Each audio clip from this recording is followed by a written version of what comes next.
What if every thought inside your mind was slowly becoming your reality? What if your brain doesn't know the difference between truth and repetition? And what if the reason most people fail in life has nothing to do with talent, luck, or intelligence, but because their minds were programmed without them realizing it? In 1937, Napoleon Hill wrote something terrifying. He claimed the human mind is like a transmitter. Every emotion, every repeated thought, every fear gets absorbed by the subconscious mind.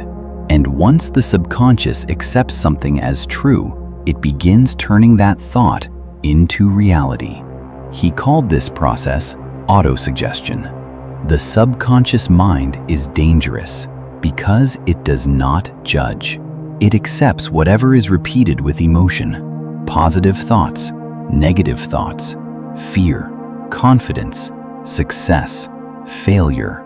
It absorbs all of them equally. Imagine planting seeds into soil. The soil doesn't care whether the seed is poisonous or life-giving. It simply grows whatever you plant. And that is exactly how the mind works. Hill explained something deeply disturbing. If a lie is repeated long enough, the human mind eventually accepts it as truth. Think about that carefully. Repetition creates belief, and belief controls behavior. This is why propaganda works. This is why toxic environments destroy confidence. This is why many people unknowingly program themselves for failure every single day. Millions of people are trapped, not because of reality, but because they believe they are doomed. Doomed to poverty, doomed to failure, doomed to misery. And once that belief enters the subconscious mind, the brain starts searching for proof. Slowly, their actions begin matching their fears. Without realizing it, they become the creators of their own suffering. But Hill also discovered something powerful. The same system that destroys people can also transform them. He believed faith is not magic. Faith is mental conditioning, a state of mind created through repetition, emotion, and belief. When thoughts are repeated with intense emotion, the subconscious begins acting on them automatically.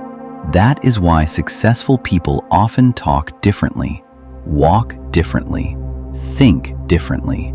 Because before success appeared in their reality, it first became normal inside their minds. Hill even created something called the self-confidence formula. The idea was simple: reprogram the mind daily. Speak your goals aloud. Visualize the person you want to become. Repeat it until the subconscious accepts it as reality. Because according to Hill, every dominant thought eventually becomes physical action. But here's the terrifying part. Your subconscious mind never sleeps. Every day, your environment is programming you. Music, friends, social media, fear, news, conversations. Everything enters the mind and slowly becomes your identity. So the real question is not, can thoughts shape reality? The real question is, who is programming your mind? Maybe the most powerful force in the world was never money, never power, never intelligence. Maybe it was belief, because sooner or later, the person who wins is usually the person who believes they can. And maybe the life you are living right now is simply the result of the thoughts you repeated the most.